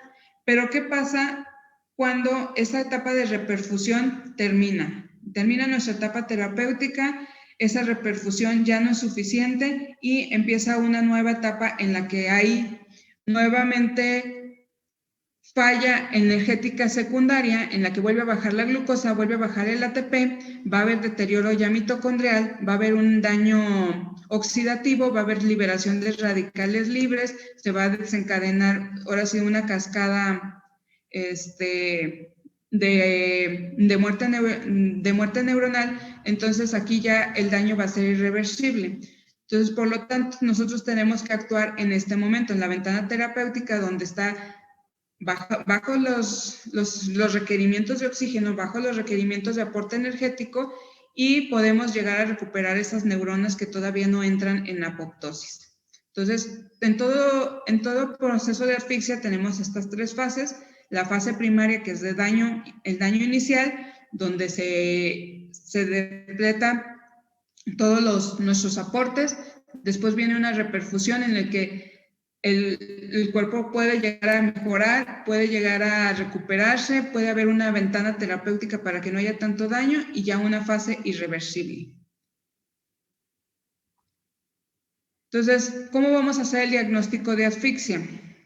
Debemos de tener el antecedente de un evento centinela, algo que hizo que no hubiera una adecuada perfusión en el bebé. Ya vimos un desprendimiento de placenta, cualquiera de las otras alteraciones, con los factores de riesgo y la clínica. Que el niño tenga alguna manifestación de encefalopatía hipóxico-isquémica, como vamos a ver más adelante, y el tomar nuestra gasometría. El tomar la gasometría es un punto importante para saber si se requiere tratamiento o no, o si necesitamos ver si ese niño tuvo algún daño neurológico o alguna repercusión metabólica por esa falta de oxígeno. Entonces, como les comentaba, pues la muestra tiene que ser del cordón. Si no es posible tomar la muestra de la gasometría de cordón porque el niño estaba demasiado inestable y lo primero que queríamos era estabilizarlo, se coaguló la sangre del cordón, entonces se puede tomar una gasometría arterial o capilar dentro de los primeros 30 a 60 minutos de vida y nos puede hacer igual el diagnóstico de acidosis metabólica. Pero para decir que fue asfixia, el pH debe de ser menor a 7 y el déficit de base de menos 10, o sea, menos 11, menos 12, menos 13. Y otra cosa que también nos puede orientar a que hubo una asfixia o hubo una alteración en la perfusión, pues es el incremento del lactato, que muchas gasometrías no lo dan. Si tenemos un lactato aumentado mayor a 2, pues quiere decir que hubo una alteración en la perfusión y nuestro niño tiene una asfixia. El Apgar menor de 3 a los 5 minutos. Si muchas veces van a utilizar los términos de Apgar bajo recuperado, Apgar bajo no recuperado. O sea, no. Esos términos no existen. Entonces, nada más, si nuestro niño persiste con un Apgar menor de 3 a los 5 minutos, quiere decir que ese niño estaba tan deprimido que no pudimos recuperarlo. Imagínense qué necesitamos para tener un Apgar menor de 3 a los 5 minutos, que tenga frecuencia cardíaca, ¿qué nos puede dar? Una frecuencia cardíaca mayor a 100, que nos dé 2 puntos, y que nuestro niño tenga crocianosis, ¿sí? O sea, entonces, que no tenga esfuerzo respiratorio, no tenga tono, no tenga irritabilidad refleja. O sea, puede ser niño que tiene frecuencia cardíaca más de 100 y que empieza a mejorar la coloración, pero que todavía tenemos acrocianosis. Entonces, es un niño que pues un Apgar menor a 3, pues va a estar demasiado deprimido, no pudimos recuperarlo. Son niños que a los 5 minutos ya están intubados, están siendo ventilados y que mejoró la cardíaca, pero no tienen esfuerzo respiratorio, no mejora la coloración, no mejora el tono por tanta depresión que tuvieron o por tanta falta de oxígeno que tuvieron antes de nacer. Y Lo de falla orgánica múltiple, pues lo más grave es la encefalopatía hipóxico-isquémica, la que nos va a generar más secuelas neurológicas, pero también puede haber daño a nivel digestivo, que tengamos intolerancia a la vía oral, que el niño desarrolle enterocolitis necrotizante, hemorragia digestiva. A nivel hepático podemos tener elevación de las transaminasas de TGO, TGP, DHL, que incluso la podemos utilizar como ayuda en el diagnóstico. Si están elevadas estas enzimas, pues nos ayudan a justificar el diagnóstico de asfixia perinatal. Nuestros niños pueden desencadenar por la hipoxia alteraciones a nivel respiratorio, algo leve como una taquimia transitoria del recién nacido, o niños que ya tuvieron un meconio y desarrollaron síndrome de aspiración de meconio, y por la misma hipoxia pueden llegar a desencadenar hipertensión arterial pulmonar persistente. A nivel cardiológico pueden ser niños que están chocados, que tienen hipotensión, alteraciones en el ritmo. Generalmente son niños que tienen bradicardias, que tienen frecuencias cardíacas limítrofes entre 100 y 110 por esta depresión miocárdica. Insuficiencia miocárdica transitoria, choque cardiogénico, y hay una elevación de la CPK MB, fracción MB, y elevación de la troponina 1.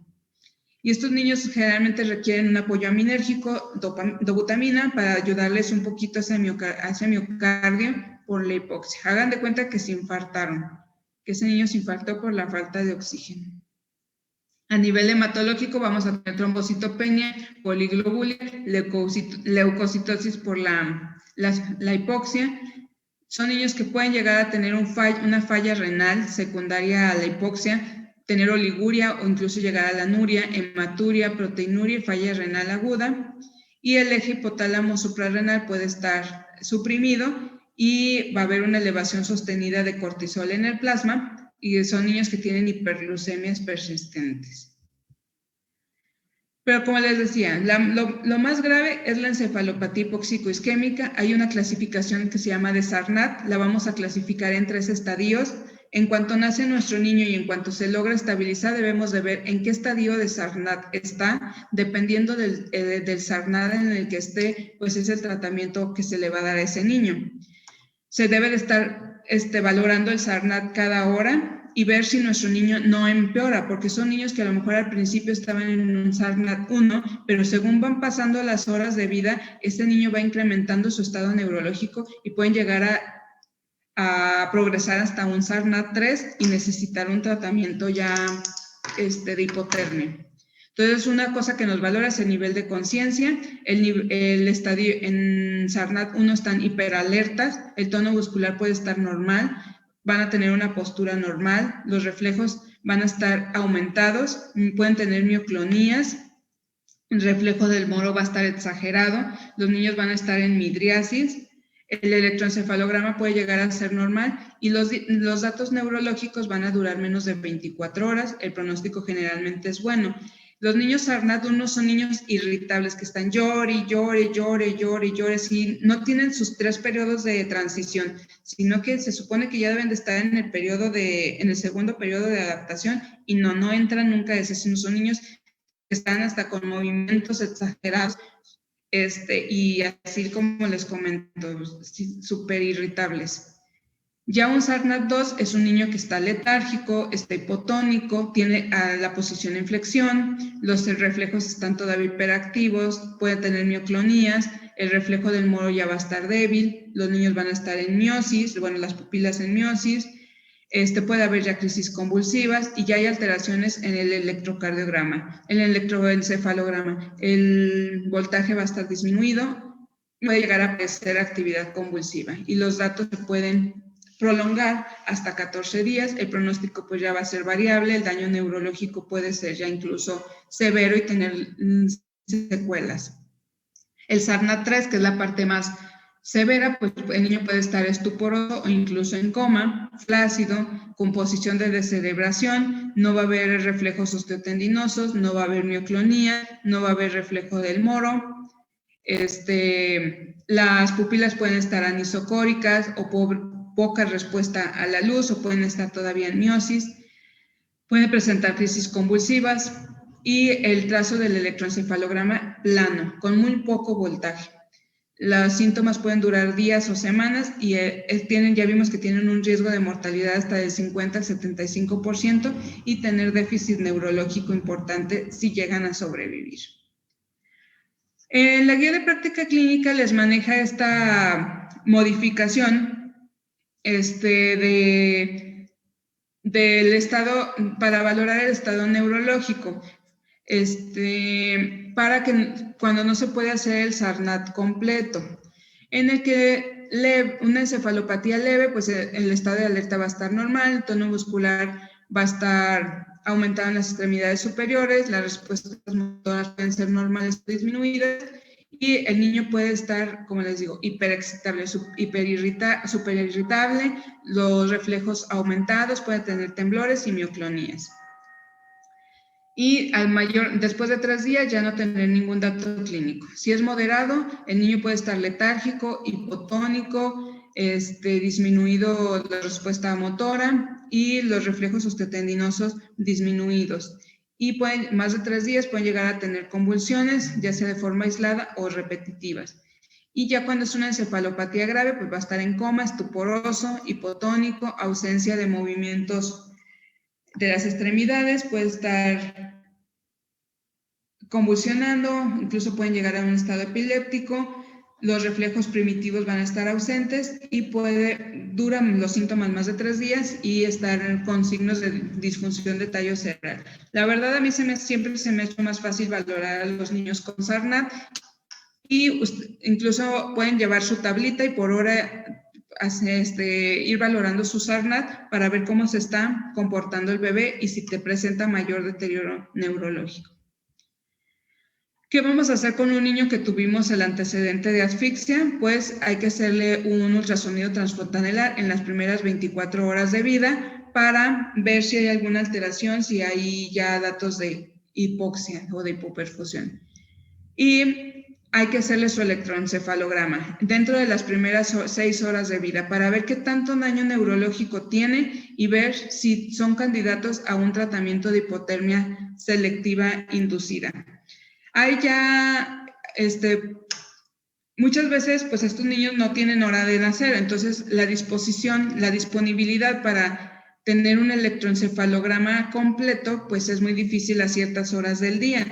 Entonces ya hay un electroencefalograma que tiene solamente 5 canales, no es el completo, el casco el que les ponen a todos el 10-20 que se utiliza normalmente, sino que nada más tiene 5 canales y es fácil de interpretar y nada más es para ver el estado neurológico del niño en esta etapa aguda y lo tienen disponible en UCIN, se le puede colocar al niño en cualquier momento y de eso va a depender si requiere tratamiento de hipotermia o no. Hay que hacer una resonancia magnética. Muchas veces no se les hace en la etapa aguda porque pues no todos los hospitales tienen disponible el resonador y aparte hay que trasladar al niño. Generalmente se les hace ya de una manera más tardía solamente para completar su protocolo de estudio y ver qué tanto daño neurológico quedó. Para detectar lesiones hipóxico-isquémicas puede haber infartos cerebrales focales o múltiples, cambios sistémicos globales, encefalomalacia quística, que es lo más severo, lo más grave, infartos cerebelosos, ganglios basales, tálamo y tallo cerebral. Puede ser sustituida la resonancia magnética por la tomografía, si no es posible realizar la resonancia y si es más fácil realizar la tomografía, pero pues no vamos a tener los mismos datos ni la misma claridad como una resonancia y aparte la cantidad de radiación que nos da una tomografía es mayor que la resonancia, entonces siempre se prefiere, si es posible, esperarnos a la resonancia. Se puede hacer una angiografía por resonancia para identificar la lesión vascular, para detectar cambios tempranos y durante la primera semana de vida pues detectar la extensión de la lesión para ver pronóstico.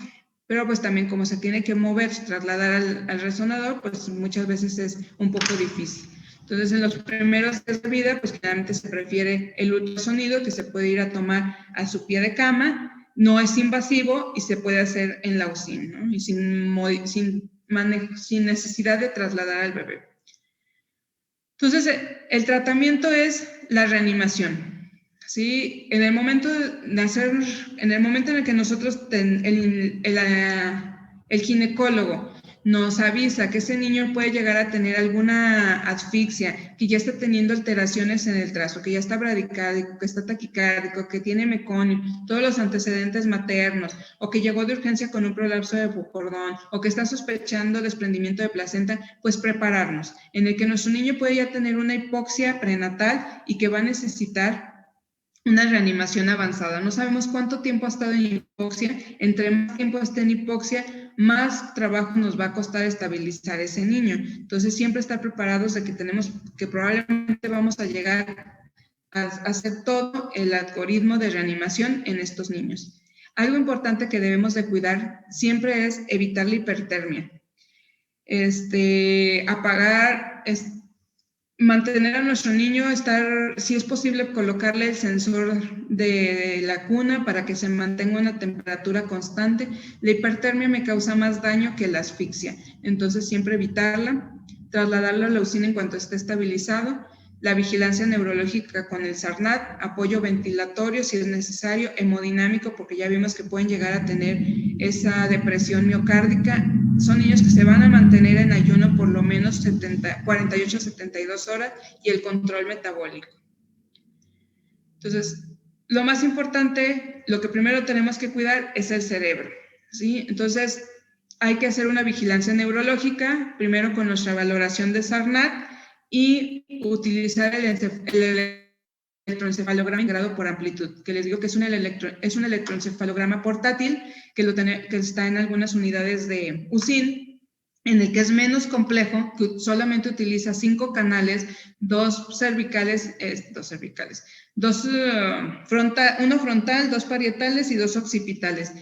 Entonces, se conectan estos 5 sensores, se está monitorizando en el electroencefalograma y realmente no hay tanta ciencia como los otros electroencefalogramas, sino nada más nos dice voltaje y si presenta crisis convulsivas. Ya este aparato está programado para decir en qué momento se altera el voltaje o incrementa la impedancia y ya nos dice, empieza a sonar una alarma cuando él detecta algún cambio y empieza a convulsionar y tiene convulsiones el niño. Entonces ya podemos empezar la monitorización desde las primeras horas de vida. Si tenemos una alteración neurológica, pues empezar tratamiento de una manera temprana, tratamiento con las crisis convulsivas. Y hay que iniciar un tratamiento de neuroprotección, ya sea con medicamentos o con hipotermia terapéutica. Ya vimos esa ventana terapéutica que tenemos. Entonces podemos nosotros durante esas primeras 6 horas de vida meter a hipotermia terapéutica. ¿Con qué objetivo? De que mi bebé se mantenga en esa etapa de reperfusión, donde evitar que llegue al segundo periodo, donde hay una depresión otra vez energética, donde vuelve a desencadenarse esa cadena de estrés oxidativo, radicales libres, producción de óxido nítrico. Entonces, mantenemos al niño en hipotermia, bajamos sus requerimientos energéticos, bajamos sus requerimientos de glucosa y mantenemos el cerebro en stand-by por 72 horas para que esas neuronas que estaban apenas en el proceso que todavía no desencadenaban la apoptosis, pero que ya tenían un daño, se puedan recuperar y nuestro niño tenga el menor daño neurológico. Entonces, ahorita esta es la hipotermia terapéutica, se manejan los niños con una temperatura entre 33 y 34 grados centígrados y el tratamiento dura 72 horas. Y todo ese tiempo que están en hipotermia terapéutica deben de tener un monitor del electroencefalograma para ver su actividad y para ver si tienen algún cambio, si presentan crisis convulsivas. Entonces, si nosotros observamos en el electroencefalograma que ya hay cambios y que está convulsionando nuestro niño, pues nuestro medicamento de primera elección es el fenobarbital. Desgraciadamente, fenobarbital pues únicamente tenemos Bioral y estos niños están en ayuno, a veces las condiciones gastrointestinales no son las adecuadas, ya vimos que pueden tener enterocolitis, sangrado de tubo digestivo y a veces no es posible dárselo y nos tenemos que ir a nuestra segunda opción, que es la fenitoína. Fenitoína pues afortunadamente sí la tenemos IV y podemos iniciarla. La otra segunda opción es levetiracetam, también hay de presentación IV, entonces podemos utilizar este medicamento. Lorazepam, pues ya empieza a ver en México si están en estado convulsivo o para la etapa aguda en la que hay alteraciones en el electroencefalograma. Desgraciadamente, midazolam y lorazepam me van a alterar mi trazo del electroencefalograma, entonces me lo van a disminuir de amplitud. Entonces, siempre hay que señalar que se le pasó midazolam, porque si yo llego y veo ese electroencefalograma y de repente veo que mi niño tenía una buena actividad neurológica, lo empezó a convulsionar y luego se me bajó, pues decir, chin, ¿qué le pasó aquí a mi niño? O sea, sí estaba convulsionando, pero ¿por qué se me bajó esa actividad neurológica? Y puede ser secundaria al midazolam. Entonces, siempre hay que, cuando estemos vigilando a un niño que está en tratamiento con hipotermia o que tuvo asfixia y que podemos midazolam, y están con el electro, registrarlo para que sepa la siguiente persona que llegue a revisar el electro, vea que ese cambio fue por el midazolam. La lidocaína, si está en estatus epiléptico, es un medicamento que se puede utilizar. Los medicamentos como ácido valproico y tiopental, pues están un poco contraindicados en el recién nacido por sus efectos hepatotóxicos, hiperamonemia, y pues el tiopental ya sabemos que les causa mucha vasodilatación e hipotensión. Entonces, en el neonato se magnifican esos efectos secundarios y casi no se utiliza, preferimos utilizar la lidocaína para el estatus epiléptico. Entonces, la primera línea es el fenobarbital, siempre hay que impregnarlo, hay que poner una dosis de carga de 20 miligramos por kilo, hay que pasarlo en 10 minutos. Si persiste, y dejar una dosis de mantenimiento de 10 miligramos por kilo. Si persiste con crisis convulsivas o no tenemos fenobarbital, pues tenemos la opción de fenitoína, que hay que pasar una dosis de carga de 15 a 20 miligramos por kilo, o levetiracetam de 20 a 30 miligramos por kilo. Si en su hospital no hay levetiracetam IV, prefieran fenitoína. Ya una vez que el niño está estable y puede llegar a comer, pues ya le ponemos levetiracetam, porque levetiracetam sí hay disponible IV, pero no en todos los hospitales. Si persiste convulsionando a pesar de este manejo, pues hay que utilizar lidocaína, diazepam o midazolam.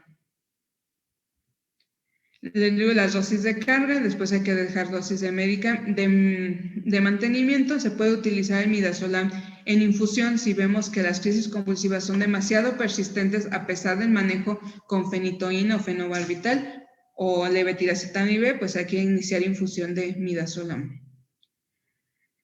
Entonces les digo que hay hipotermia terapéutica, podemos utilizar una hipotermia pasiva. Cuando no tienen el aparato de hipotermia en su hospital, pueden hacer una hipotermia pasiva, en el que ustedes apagan su cuna de calor radiante, pueden incluso poner algunos de los gel fríos para mantener al niño en una temperatura constante, evitar la hipertermia para no causar más daño.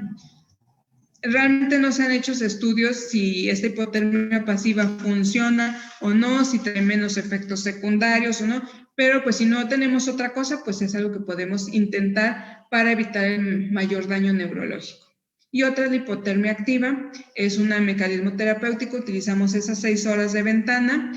Hay dos tipos de hipotermia, una es el enfriamiento selectivo de la cabeza, en el que únicamente voy a utilizar la hipotermia en la cabeza, y los últimos ya es una hipotermia corporal total, en el que utilizo un colchón que me enfría al niño, pero ya todo el cuerpo. El que hay aquí en Aguascalientes, pues es en la cabeza. Se inician las primeras 6 horas de vida, se mantiene una temperatura entre 33 y 34 grados y el tratamiento dura 72 horas. Se les coloca este casco que está lleno de agua, y este aparato es el que me mantiene toda la temperatura. Entonces, este aparato me dice cómo se va funcionando, ya él me dice exactamente, él me cuenta las 72 horas, no necesito yo anotar exactamente a qué hora inicia, este aparato me lo va cuantificando y se mantiene al niño 72 horas en hipotermia. Tiene efectos secundarios. Imagínense estar ustedes en 33 y 34 grados, entonces es un niño que se tiene que mantener bajo sedación para que no sienta dolor. Hay que mantenerlo con una infusión de fentanil, que es el que me afecta menos el electroencefalograma, para que no sienta nada de dolor. O sea, pobres niños, imagínense, están fríos en 33 y 34 grados.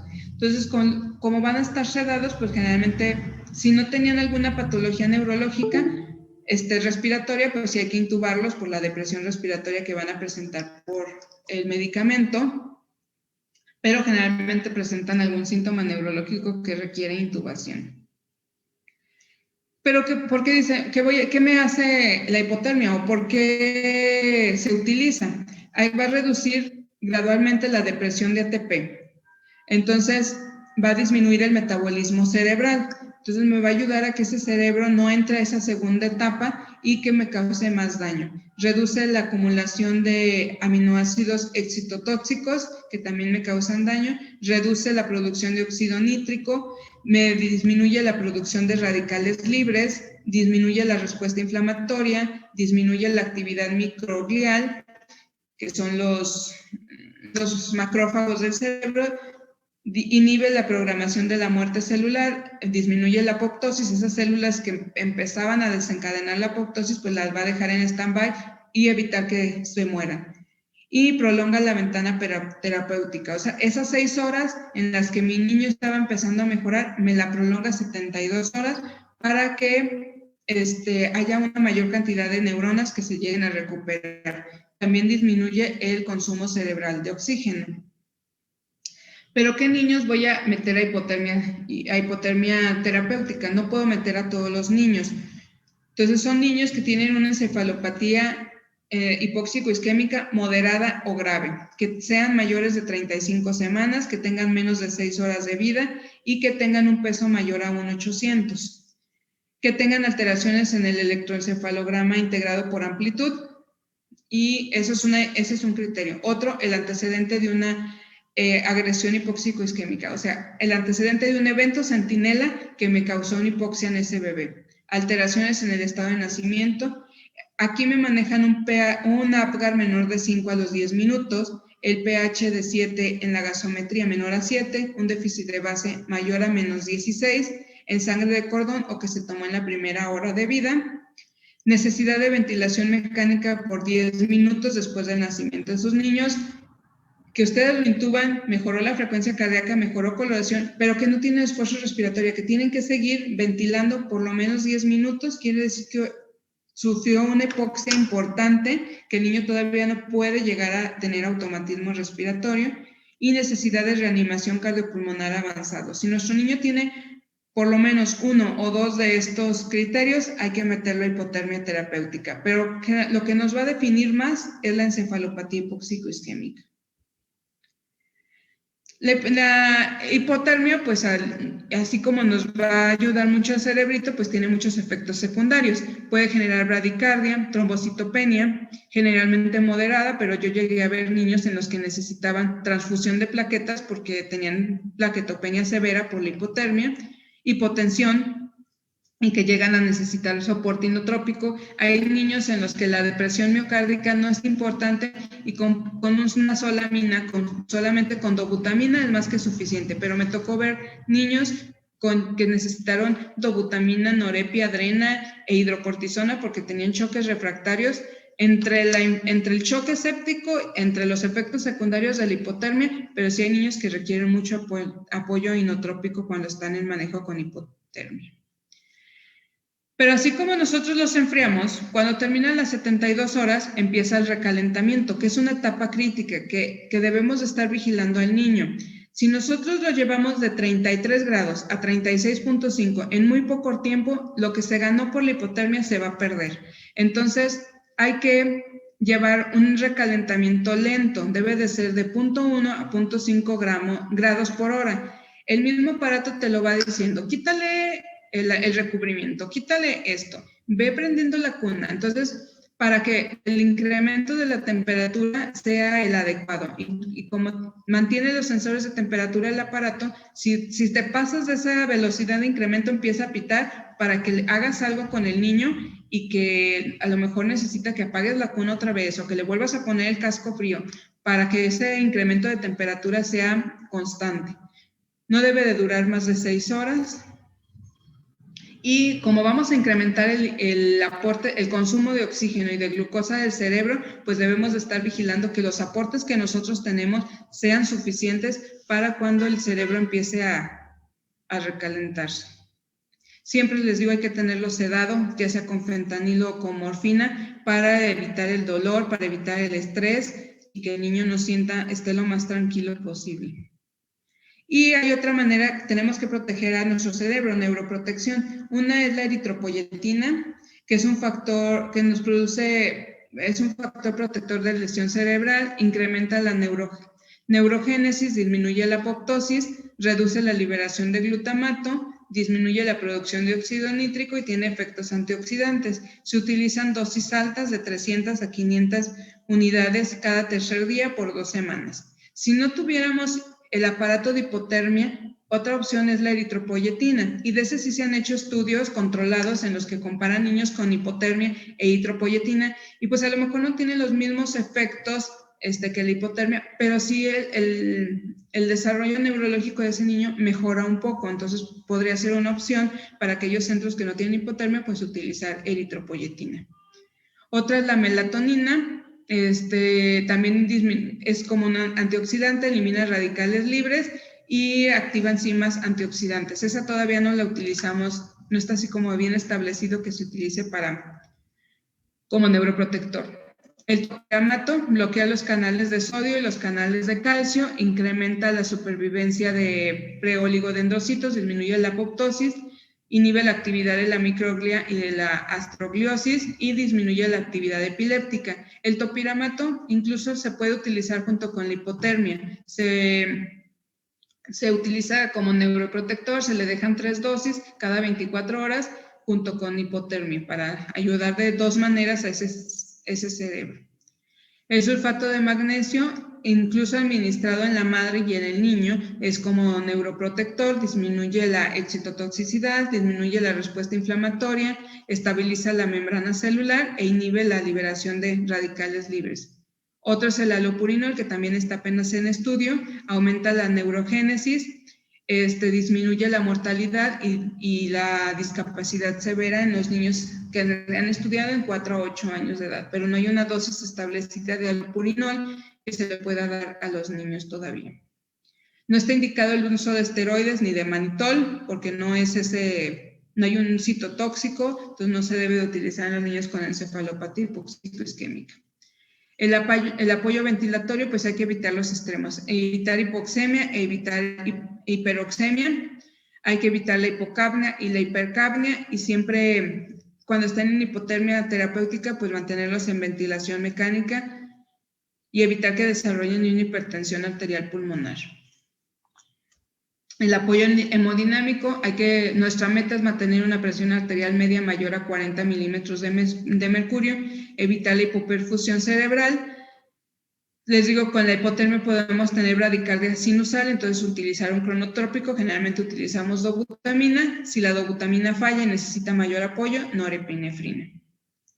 Los niños van a estar en ayuno, se tienen que mantener por lo menos 72 horas. Acuérdense que cuando hay un evento hipóxico, el cuerpo distribuye su circulación, el poco oxígeno que tiene a los órganos vitales, que es corazón, cerebro y riñones. Entonces descuida los demás órganos, entonces los intestinos van a estar hipóxicos. Entonces necesitamos que dejar reposar esos intestinos por lo menos 72 horas y durante esas 72 horas administrar nutrición parenteral. Después de las 72 horas empezamos a alimentar, pero con estímulo. Nada más unos mililitros para ver cómo está funcionando ese intestino, qué tanto daño quedó en ese intestino.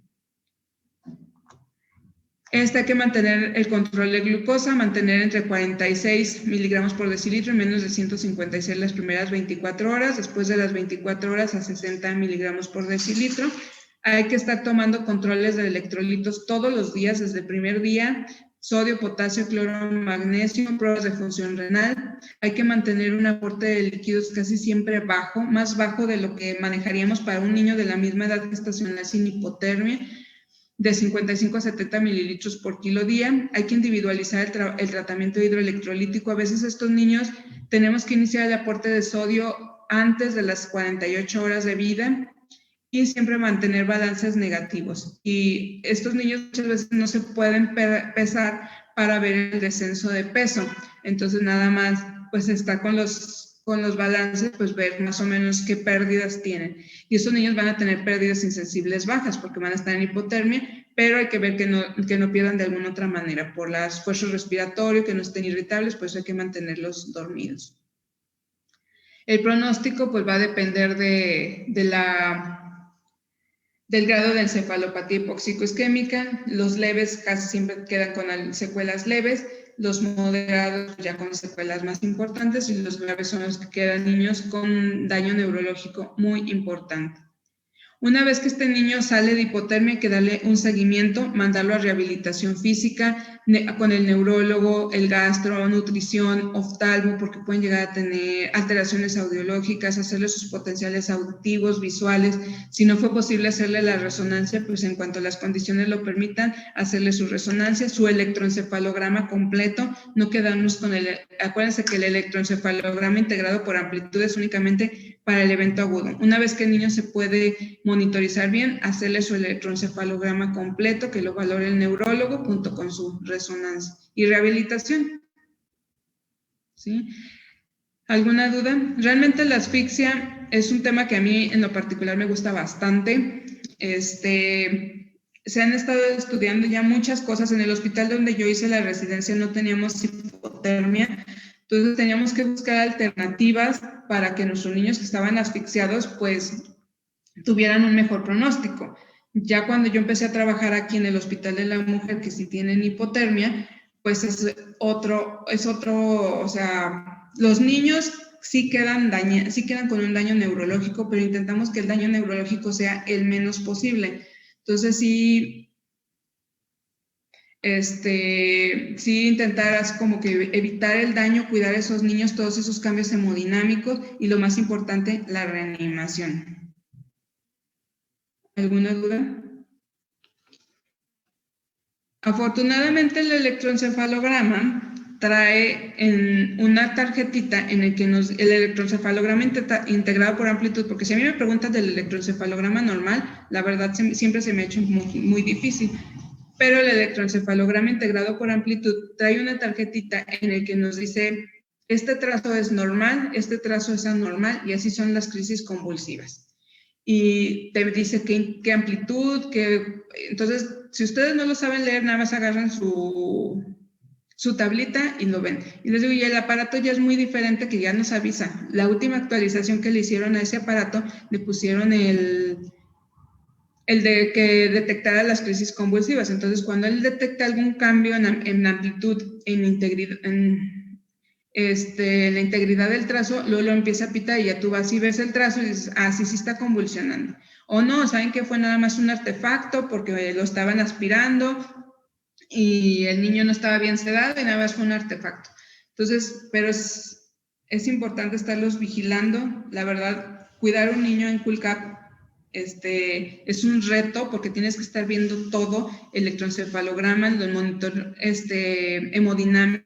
Les digo, hay niños que se descompensan hemodinámicamente mucho. La glucosa, como disminuye su requerimiento de glucosa, luego tienes que estar vigilando que el aporte de glucosa sea, que no te estés excediendo, y ver los electrolitos. Muchos te hacen... hay que checarle la procalcitonina, hay que estarlos monitorizando con procalcitonina cada 24 horas, porque no te van a dar datos de respuesta sistémica inflamatoria. Entonces, si están infectados y a lo mejor no tienen ningún factor de riesgo para infección, pero ahí la mamá tenía o se infectó en algún momento, hay que estar por eso tomando procalcitoninas para detectar esos cambios, porque ese niño no me va a dar ningún dato de sepsis. Entonces, pues tengo que estar checando esas procalcitoninas para detectar en qué momento iniciar los antibióticos. Que ya por rutina, la mayoría de estos niños que entran en hipotermia se les ponen antibióticos desde el inicio, porque son niños multiinvadidos y ya valoras si dejas un esquema corto o llevas tu esquema 7 días, dependiendo cómo evolucione. ¿Dudas? ¿No? Entonces, nos vemos el miércoles para la revisión del examen y crisis convulsivas neonatales.